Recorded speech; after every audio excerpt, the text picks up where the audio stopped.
ನೋಡ್ರಿ, ದಲಿತರು ದಂಡುಗಳಿಗೆ ದಾಳಿಗಳಿಗೆ ಯಾವ ನನ್ನ ಮಕ್ಕಳಿಗೂ ಇಂತ ನನ್ನ ಮಕ್ಕಳಿಗೆ ಎದುರಿಲ್ಲ. ಅಸ್ಪೃಶ್ಯತೆ ನೋಡಿ, ಇದೇ ಅಸ್ಪೃಶ್ಯತೆ.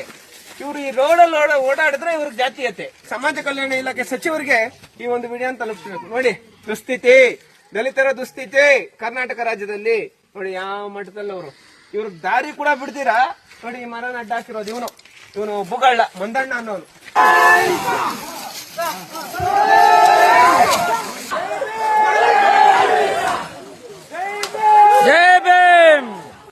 ಎಲ್ರಿಗೂ ನಮಸ್ಕಾರ.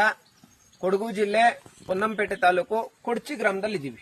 ನೋಡಿ, ಈಗ ಈ ಗ್ರಾಮ ಏನು, ಇದೆಲ್ಲ ಇಷ್ಟೂನು ಸರ್ಕಾರಿ ಜಮೀನು. ಈ ಗ್ರಾಮದಲ್ಲಿ ಒಬ್ಬ ವ್ಯಕ್ತಿ ತೀತಿರ ಮಂದಣ್ಣ ಅನ್ನೋ ಒಬ್ಬ ವ್ಯಕ್ತಿ ಈ ಜಾಗನ ಅತಿಕ್ರಮಣ ಮಾಡಿಕೊಂಡು ಈ ಗ್ರಾಮದಲ್ಲಿರುವಂತವರೆಲ್ಲ ದಲಿತರೆ, ಅಂದ್ರೆ ಪೂರ್ತಿ ಎಲ್ಲ ದಲಿತರೆ, ಯಾರೋ ಜಾತಿ ಇಲ್ಲ. ಇಂಥ ಕಡುಗ ಗ್ರಾಮಗಳಲ್ಲಿ ಮತ್ತೆ ಕರ್ನಾಟಕ ರಾಜ್ಯಾದ್ಯಂತ ದೇಶದಲ್ಲಿ ಎಲ್ಲಿನೂ ಜಾತಿ ಇಲ್ಲ, ಹಂಗೆ ಹಿಂಗೆ ಅಂತ ಹೇಳ್ಬಿಟ್ಟು ಕೆಲವರು ವಾದ ಮಾಡ್ತಾ ಇರ್ತಾರ. ಜಾತಿ ಇದೆ, ಜಾತಿ ಜೊತೆಗೆ ಭೂಗಳರ ಅಟ್ಟಾಸ ಇದೆ ಅನ್ನೋದಕ್ಕೆ ಇದೊಂದು ಲೈವ್ ಬರೀ ನಾನು ತೋರಿಸ್ತೀನಿ. ಏನು ವಿಚಾರ ಈ ಗ್ರಾಮದಲ್ಲಿ, ಏನು ವಿಚಾರ ಅಂದ್ರೆ ನೋಡಿ, ಈ ಗ್ರಾಮದಲ್ಲಿರುವಂತಹ ಅಷ್ಟು ಜನ ದಲಿತರು. ಆದ್ರೆ ಇಲ್ಲಿ ಒಬ್ಬ ಭೂಗಳರ ಬಂದು ಏನ್ ಮಾಡ್ತಾನೆ, ಇವರು ಈ ರಸ್ತೆಯಲ್ಲಿ ಕೂಡ ಓಡಾಡಬಾರ್ದು, ಅವ್ರ ಇಷ್ಟ, ಅವ್ರ ಸಾವು, ಅವ್ರ ಹೆಂಗನ ಸತ್ಕೊಳ್ಳಿ, ಅದ್ರಲ್ಲಿ ನಮ್ಗೆ ಅವಶ್ಯಕತೆ ಇಲ್ಲ. ಆದ್ರೆ ನಮ್ಮ ಜಮೀನು ಅಂದ್ರೆ ಇದು ಸರ್ಕಾರಿ ರಸ್ತೆನೆ. ಸುಮಾರು ವರ್ಷಗಳಿಂದ ಈ ಜಾಗದಲ್ಲಿ ಈ ಗ್ರಾಮಸ್ಥರು ಪೂರ್ತಿ ಇಲ್ಲೇ ಓಡಾಡ್ತಾ ಇರ್ತಾರೆ. ನೀರು, ರಸ್ತೆ ಪ್ರತಿಯೊಂದು ಇಲ್ಲೇ. ಇದು ಬಿಟ್ಟರೆ ಬೇರೆ ಯಾವ್ದು ಇವ್ರ ಪಾಪ ಈ ಜಾಗ ಇಲ್ಲ.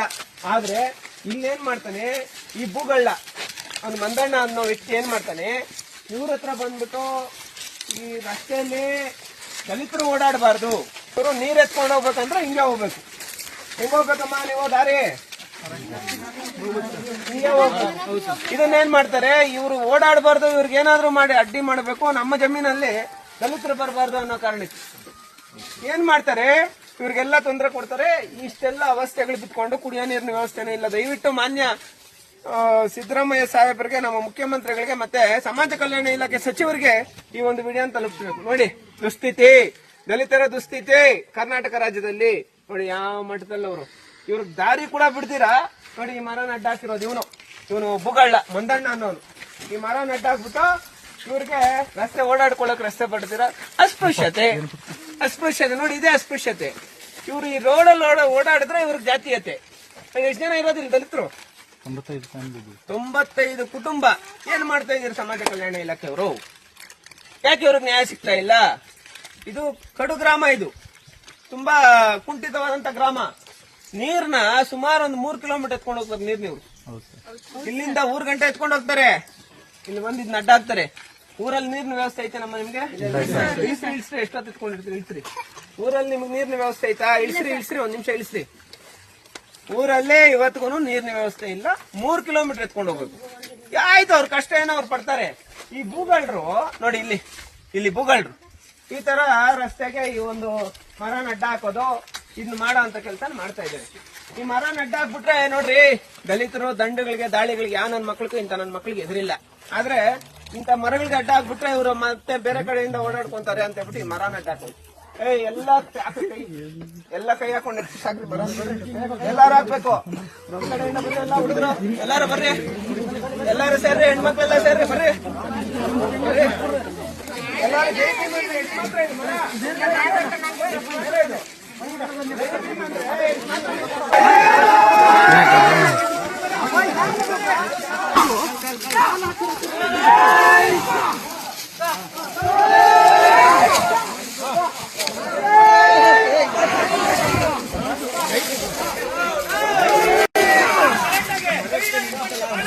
ಹಿಂಗೆ ಎಲ್ಲ ಕಾಣ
ಇರ್ತಾರೆ, ಕೊಡಗು ಏನೋ ಕೋಲಾರಲ್ಲಿ ಇರ್ತಾರೆ, ಇಲ್ಲಿ ಬರ್ತಾರೆ, ಏನೋ ಅವೆಲ್ಲ ಇಲ್ಲ.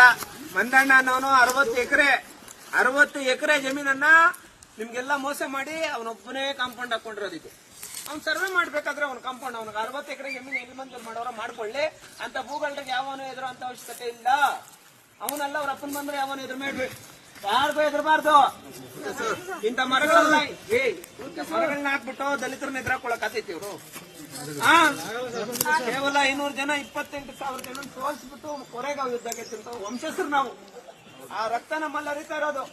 ಮರಗಳ ಅಡ್ಡಾಕ್ಬಿಟ್ರೆ ನಮಗೆ ಮರ ತೆರವಾಯ್ತು. ನೀವು ಅದಕ್ಕೆ ತಾನೇ ಬಂದಿದ್ದೇನು ಬಂದಿದ್ ನೀವು ಮರ ತೆರವು ಮಾಡಿ ನಿಮ್ಗೆ ರೋಡ್ ಬೇಕು ಅಂತ ಬಂದಿರೋದು. ಈ ರೋಡ್ ನೋಡಮ್ಮ, ಇಲ್ಲಿ ಹೇಳ್ತಾ ಇದ್ದೀನಿ ನಾನು. ಅವನು ಯಾರು ನಿಮ್ಗೆ ಮೋಸ ಮಾಡೋನು? ಅವನು ಮಂದಣ್ಣ. ಅವ್ನು 60 ಎಕರೆ ಜಮೀನು ಸರ್ಕಾರಿ ಜಮೀನು ಹಾಕೊಂಡಿರೋದು. ಅಷ್ಟು ಎಕರೆ ಜಮೀನು ಹತ್ರ ಇದ್ದು ನಾನು ಬಿಡಿಸ್ತೀನಿ. ಈ ರಸ್ತೆ ಏನೈತೆ ನಿಮ್ಕ ಸರ್ಕಾರಿ ರಸ್ತೆ ಸರ್ವೆ ಮಾಡ್ಬಿಟ್ಟು ಸರ್ಕಾರಿ ಅಧಿಕಾರಿಗಳೇ ಬಂದು ಇಲ್ಲಿ ರಸ್ತೆ ಹಾಕ್ಬೇಕು. ಏನ್ ಮಾಡ್ತಾ ಇದಾರೆ ಅಧಿಕಾರಿಗಳು? ಕತ್ತೆ ಕಾಯ್ತಾ ಇದಾರೆ ಇಂಥ ಮರಗಳಾಗ್ಬಿಟ್ಟು. ಆಯ್ತಾ? ಕ್ರಾಂತಿ ಇಲ್ಲಿಂದ ಕ್ರಾಂತಿ ಶುರುವಾಗೈತೆ. ಇಂಥ ಭೂಗಳ್ರಿಗೆ ಯಾವನು ಭಯ ಪಡೋಂತ ಅವಶ್ಯಕತೆ ಇಲ್ಲ. ಮಂದಣ್ಣ ಮಾತ್ರನೇ ಎಲ್ಲ. ಅವ್ರ ಅಪ್ಪನ್ ಬಂದ್ರು ಕೇರ್ ಮಾಡ್ಬೇಡ್ರಿ. ನಾನಿದ್ದೀನಿ. ಸ್ವಾಭಿಮಾನ ಜೀವನ ಮಾಡ್ತಾ ಇರೋರು ನೀವು, ಕಷ್ಟಪಟ್ಟು ಬದುಕ್ತಾ ಇರೋರು. ಇವನ್ ತರ ಭೂಗಳ್ರಲ್ಲ ನೀವು. 60 ಎಕರೆ ಜಮೀನು ಕಾಂಪೌಂಡ್ ಹಾಕೋನಂದ್ರೆ ಇವ್ರ ಅಪ್ಪಂದ ಜಾಗ ಆರ್ಮಿಟ್ ಮಾಡ್ಕೊಂಡ್ ಬಂದವನೇ ಅಂತ ಕೇಳಿದ್ರೆ ಸರ್ಕಾರಿ ಅಧಿಕಾರಿಗಳು ಈ ಕೂಡಲೇ ತಹಸೀಲ್ದಾರ್ ಅವರು ನೋಡ್ರಿ, ಅಸ್ಪೃಶ್ಯತೆ ಆಚರಣೆ. ಇವರು ರಸ್ತೆಯಲ್ಲಿ ದಲಿತರು ಓಡಾಡಬಾರ್ದು ಅಂತ ಹೇಳ್ಬಿಟ್ಟು ರಸ್ತೆ ಮರ ಅಡ್ಡ ಹಾಕಿರೋದು. ಇದೀನಮ್ಮ, ನಿಮ್ ಮಗನೋ ಅಣ್ಣನೋ ತಮ್ಮನೋ ನಾನು ಇದನ್ನ ಭಯ ಪಡೋಂತ ಅವಶ್ಯಕತೆ ಇಲ್ಲ. ಯಾವನ್ಗೂ ಹೆದರ್ಬೇಡ್ರಿ. ನಾನು ಹೇಳ್ತಾ ಇದ್ದೀನಿ, ಇಂಥ ಭೂಗಳ್ರಿಗೆ ಭಯ ಪಡೋಂತ ಅವಶ್ಯಕತೆ ಇಲ್ಲ. ನಾನು ಬದುಕಿರೋ ತನಕ ನಿಮ್ ಪಾಡಕ್ ನೀವು ಆರಾಮಾಗಿ ಸ್ವಾಭಿಮಾನಿ ಜೀವನ ನಿಮ್ ಪಾಡಕ್ ನೀವು ಮಾಡ್ಕೊಳ್ರಿ. ನಿಮ್ ಊರಿಗೆ ನೀರು ಬರ್ಬೇಕು, ಆ ವ್ಯವಸ್ಥೆ ನಾನು ಮಾಡ್ಕೊಡ್ತೀನಿ. ಆಗ್ಬೋದಾ? ಮರದ ಸಮಸ್ಯೆ ಇತ್ತು ಹೋಯ್ತಾ? ಇನ್ನು ಏನೇನ್ ಬರ್ತಾರ ಬೆಂಕಿ ಹಾಕ್ತಾನೆ ಹಾಕ್ಲಿ. ನಾವು ಓಡಾಡಬಾರ್ದು ದಲಿತರು ಅಂತ ಹೇಳ್ಬಿಟ್ಟು ಬೆಂಕಿ ಹಾಕ್ತಾನೆ ಹಾಕ್ಲಿ. ಅಸ್ಪೃಶ್ಯತೆ ಆಚರಣೆ ಮಾಡಬಾರ್ದು. ಈ ರೋಡಲ್ಲಿ ಓಡಾಡಬಾರ್ದು ಅಂದ್ರೆ ಅವ್ರ ಅಪ್ಪಂದಲ್ಲ ಜಮೀನು. ಅವ್ನು ಬೇಕಾದಷ್ಟು ಜಮೀನು ಒತ್ತುವರಿ ಮಾಡ್ಕೊಂಡು ಇದು ಮಾಡ್ಕೊಂಡ್ಬಿಟ್ರೆ ಅದನ್ನ ಬಿಡೋದಕ್ಕೆಲ್ಲ ನಾವೆಲ್ಲ ಇದಿಲ್ಲ. ಯಾರಿಗೂ ಭಯ ಪಡೋಂತ ಅವಶ್ಯಕತೆ ಇಲ್ಲ. ನಾನಿದ್ದೀನಿ, ಧೈರ್ಯವಾಗಿರ್ರಿ. ಆಗ್ಬೋದಾ? ಜೈ ಭೀಮ್. ಎಲ್ರಿಗೂ ಒಳ್ಳೇದಾಗ್ಲಿ. ನಮಸ್ಕಾರಮ್ಮ.